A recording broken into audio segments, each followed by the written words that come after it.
Remember all that PPP money that caused inflation, home prices to rocket up, and left us with the mess that we currently find ourselves in? Well, there was just a study done by a group of economists, and they determined that less than 35% of the $800 billion went to the people it was supposed to go to. So we find ourselves in our industry paying a huge price and carrying a massive burden, and the benefits that we were supposed to get for this cost just got left at the curb. It's like what Ronald Reagan said. The 9 scariest words in the English language are, I'm from the government, and I'm here to help. So to break down how this whole mess started, here's what happened. Check out this graph. In 2008, home prices collapsed. Oddly, it's now being reported that they were FHA, not subprime loans, that were the culprit of the whole meltdown, but I digress. Well, then the Fed Reserve came in and started buying all the mortgage-backed securities to lower interest rates. Now, it seems well-intended, but as rates fell, payments fell, and property values reinflated. It's a good point to a certain extent. People wanted to start buying homes again, and we had to create a market for that to happen. Then on the far right, the Fed went nuts by buying mortgage-backed securities, and their balance sheet ballooned and went through the roof. But when they did this, we saw rates that were in the 2s. Not good, but those were artificial rates. Well intended, but now we have an estimated 25% of people who otherwise would move who are not going to move because they feel beholden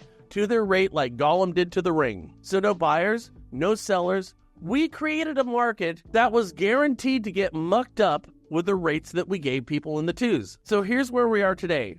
Rates. Yes, they're going to go back down because I don't think the Fed has any other option. The Fed is going to start some form of quantitative easing by buying mortgage-backed securities. However, like last time, payments go down and sellers become emboldened and hold on to their inflated prices. So do we actually solve the problem, or do we simply change the problem? Listen, it's being bantered about right now that the GSEs are going to get privatized again. That's what Trump wants.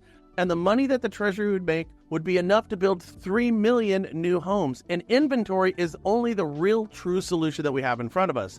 But here's the conundrum. The conservatorship still in place has worked well. It has operated as a de facto nationalization of critical pieces of the plumbing in the mortgage market. Fannie and Freddie returned to their business of buying and securitizing mortgages, mainly of the plain vanilla variety. There has been no more losses or bailouts, and with the government's position, they have been able to help stabilize long-term and even build standards for multifamily units, which has dabbled in saving a key regulatory function.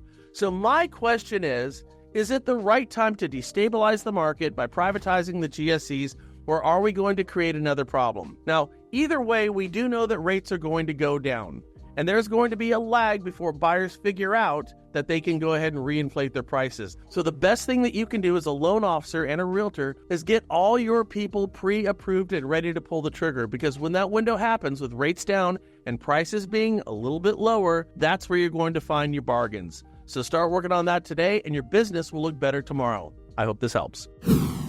Hey guys, Brian Stevens here. Listen, Frank Ray and the Marketing Animals, they do such a great job with their breakfast club, Monday through Friday in the morning, in a great way to get a little pep in your step. Fill out the information down below and check out what those guys are doing, because frankly, it's pretty great.